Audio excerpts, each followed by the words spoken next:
Hello मित्रों, video में તમારું સ્વાગત છે। થાણાના બદલાપુરમાં બે શાળાની બાળકીઓનું યૌન શોષણ થયું હોવાની ઘટના સામે આવી છે। ત્યારે આવી જ બીજી ઘટના અકોલામાં પણ બની છે, જ્યાં એક શાળાના શિક્ષકે બાળકીઓ સાથે છેડતી કર્યાનો આરોપ છે। કોલકાતા બળાત્કાર અને હત્યા કેસમાં તેમજ બદલાપુરમાં બે બાળકી સાથે યૌન શોષણ થયું છે। ત્યાં વધુ એક શર્મજનક ઘટના સામે આવી છે, જેમાં આરોપી બીજું કોઈ નહીં પરંતુ શાળાનો શિક્ષક છે। અકોલામાં એક શિક્ષક પર બાળકીઓ સાથે છેડતી કરવાનો આરોપ છે। શાળાની વિદ્યાર્થીનીઓએ શિક્ષક પર ગંભીર આરોપ લગાવ્યો છે, તેમજ આ મામલે શિક્ષકની ધરપકડ કરી લેવામાં આવી રહી છે। તો હા મિત્રો, હાલ મોટા અને દુઃખદ સમાચાર સામે આવી રહ્યા છે।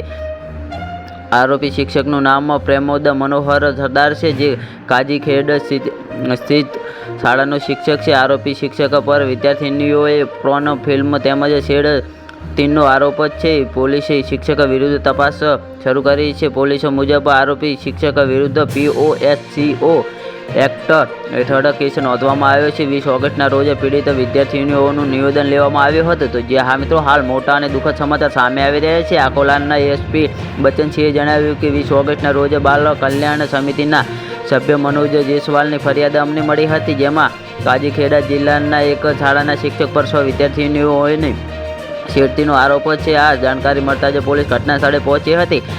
પીડિતાની ફરિયાદ પર 292 BNS ની કલમ 74-75 અને POCSO હેઠળ કેસ દાખલ કરી તેની ધરપકડ કરવામાં આવી છે। આ સમગ્ર કેસની આગળની તપાસ મહિલા પોલીસ કરી રહી છે। તો હા મિત્રો, હાલ મોટા અને દુઃખદ સમાચાર સામે આવી રહ્યા છે। કોલકાતાની ઘટનાથી આખો દેશ હચમચી ઉઠ્યો છે। 9 ઓગસ્ટના રોજ રાત્રે 3 વાગ્યે કોલકાતાની RG કર મેડિકલ કોલેજમાં એક જુનિયર ડૉક્ટર પર બળાત્કાર અને હત્યા કરવામાં આવી હતી। તાલીમાર્થી ડૉક્ટર પર કથિત રેપ અને હત્યાના વિરોધમાં દેશવ્યાપી વિરોધ થઈ રહ્યો છે। દેશના ડૉક્ટરો અને સેલિબ્રિટીઓ રેપ અને હત્યા સામે અવાજ ઉઠાવી રહ્યા છે। કોલકાતા પોલીસે આ ઘટનામાં આરોપી તરીકે સંજય રોય નામના નાગરિક સ્વયંસેવકની ધરપકડ કરી છે। તો હા મિત્રો, આના વિશે તમારું શું કહેવું છે, અમારી કોમેન્ટ બોક્સમાં જરૂરથી જણાવજો। અને ચેનલ પર નવા હોય તો ચેનલને સબસ્ક્રાઈબ કરવાનું ના ભૂલતા। તો વિડીયો પૂરો જોવા બદલ તમારો ખૂબ ખૂબ આભાર।